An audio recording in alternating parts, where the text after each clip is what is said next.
Et ça tourne et ça révolutionne. C'est nous, on est là. Coucou à tous. Bon, ben, j'espère que vous avez pu prendre un petit peu quelques vacances comme moi. J'ai dû écourter les miennes. Il y a eu trop de choses à régler ici.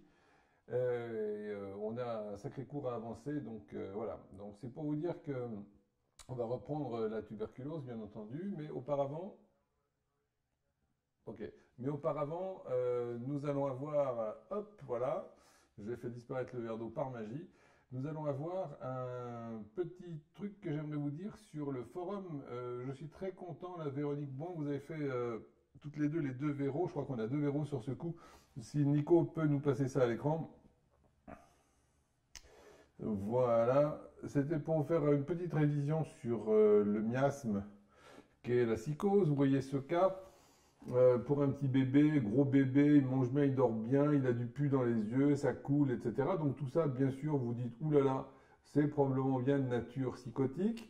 Quand c'est silicea, il faut que vous vous rappeliez bien une chose, c'est que silica, en général, oui, il faudrait d'ailleurs dire silica, parce que ça fait tellement longtemps que j'ai pas dit silicea, c'est bien, hein, en France on dit silicea, c'est silica, hein, il n'y a pas de raison de dire autre chose. Bref, donc silica, il est plutôt tuberculeux. Alors vous verrez, c'est intéressant parce que du coup, c'est une suppuration qui s'accompagne d'une très forte inflammation. Vous voyez ce que je veux dire? C'est un abcès. C'est beaucoup plus rarement indiqué silicea qu'un remède antipsychotique, dans la simple occurrence de pus dans les yeux. C'est pour ça d'ailleurs qu'on donne du nitrate d'argent habituellement, enfin qu'on donnait du nitrate d'argent en faisant de l'homéopathie sans le savoir.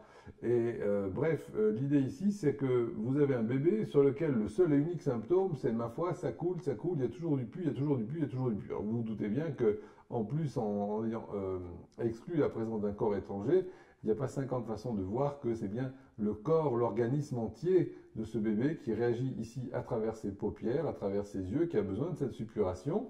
Là encore, vous comprenez, le malentendu de base, c'est de vouloir empêcher, enrayer cette suppuration que le bébé entretient savamment à l'insu des grands docteurs qui vont vouloir mettre des antibiotiques pour dire mon Dieu s'est infecté, sauvons-lui les yeux. Et en réalité, pour le prétexte de lui sauver les yeux, vous allez aggraver son état, abîmer son économie et l'aider à rentrer de plein pied dans une grosse psychose dans laquelle il est déjà né. Donc tout ça, du coup, le résultat des courses, vous voyez, on nous a dit des choses assez rigolotes, pardon. L'utilisation du médorinum, bien sûr, aussi, ce sont des symptômes que médorinum couvre très bien, mais vous n'avez aucune raison de donner médorinum d'avance, dans le sens que si on peut choisir dans l'aspect des bébés, l'aspect médorinum, José, si tu es là ce soir, tu te souviens du bébé médorinum qu'on a vu l'autre jour?